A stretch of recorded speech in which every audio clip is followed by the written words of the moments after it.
un miroir grossissant. Il n'y a jamais de maladresse, selon vous? Ah si, ça peut arriver. Il y a 2-3 chroniqueurs qui après se mordent les doigts après avoir dit quelque chose qui est passé comme ça dans leur tête mais qui ne voulaient pas le dire comme ça. Et quand on voit l'effet boule de neige le lendemain, on n'aurait peut-être pas dû le dire comme ça. Les plus virulents, selon vous?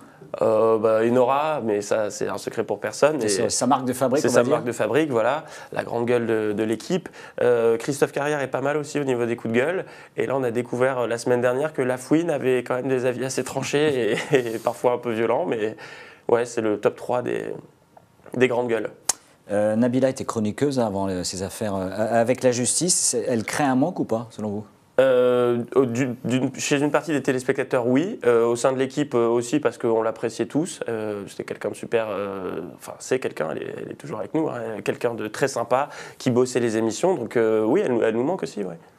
D8 qui s'est autoproclamé la nouvelle grande chaîne lorsqu'elle s'était relancée avec le groupe Canal. Donc ils ont recruté Benjamin Castaldi, Julien Courbet, donc qui ont marqué de leur empreinte les grandes chaînes historiques entre guillemets. Vous diriez recyclage ou besoin de marque forte pour D8? Non, c'est un besoin de marque forte.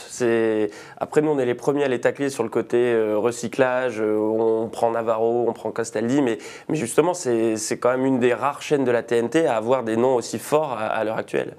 Donc je pense que ça fait partie de leur stratégie. Une seconde chance, en effet, pour des marques importantes. Oui, enfin, et même que ce soit pour Castaldi ou Julien Courbet, je ne pense pas que ce soit un choix par dépit. C'est parce que les propositions qu'on leur a faites sont belles.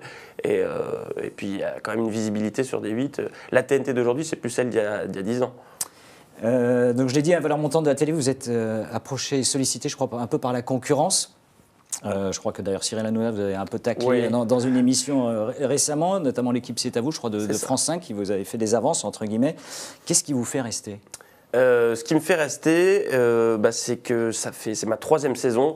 Je suis encore jeune, donc j'ai encore des choses à apprendre et c'est quand même une formidable école parce qu'on est en direct tous les soirs et avec Cyril, on ne sait jamais ce qui peut se passer. Donc je me dis, prenons confiance, j'ai encore des choses à apprendre et puis il y a une ambiance super au sein de l'équipe. On peut avoir une idée complètement farfelue le matin et la mettre à l'antenne le soir. Donc c'est un ensemble de choses qui me fait rester. Je m'y sens bien. Alors justement, Cyril Hanouna a parlé de vous récemment, qui pourrait passer la main éventuellement à la présentation, pas comme producteur mais comme présentateur de l'émission. On l'écoute tout de suite. Il n'est pas impossible que j'arrête peut-être dans une saison.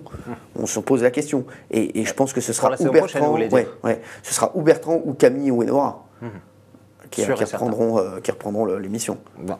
Vous êtes donc dans la shortlist des prétendants au titre. Oui, mais je ne pense pas que la question soit d'actualité aujourd'hui, puisque Cyril s'éclate vraiment et encore plus chaque jour. Donc honnêtement, il a dit ça, mais je pense qu'il...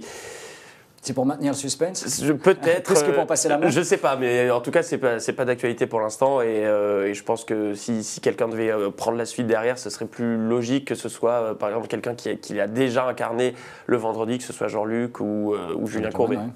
Quelqu'un qui a plus de bouteilles. J'imagine quand même vous pensez à l'après touche pas à mon poste, il finira bien par arriver. Oui, j'imagine un jour, il ressemblerait à quoi dans l'idéal? Ça c'est une très bonne question parce que non, moi je savoure un peu ce qui arrive chaque jour. Donc j'ai pas trop le temps de me poser, de me dire qu'est-ce que j'aimerais faire. Mais je pense que si je quitte touche pas à mon poste, ce serait pour aller dans un registre différent, peut-être un peu moins déconnant. Comme quoi par exemple? Je sais pas, peut-être une émission d'actu, mais que ce soit, je sais pas, en hebdo ou en quotidienne, je sais pas, mais si je change, c'est pas pour aller faire exactement la même chose en face. La radio, vous avez pensé? On voit quelques chroniqueurs s'illustrer sur des radios aujourd'hui. C'est quelque chose qui m'intéresserait, j'en ai jamais fait. Donc après, si l'opportunité se présente, j'essaierai volontiers. Je sais pas si je serai bon dans ce domaine-là, mais pourquoi pas, avec plaisir. Ouais. Eh bien, merci, on vous retrouve donc, je rappelle, c'est tous les soirs. À 18h50 jusqu'à 18h45, jusqu'à plus soif, donc tous les jours, donc touche pas à mon poste. Bertrand Chamavois, merci d'être venu au Buzz Télé et nous nous retrouvons dès demain avec un nouvel invité. Merci encore, très bonne journée. Bonne journée.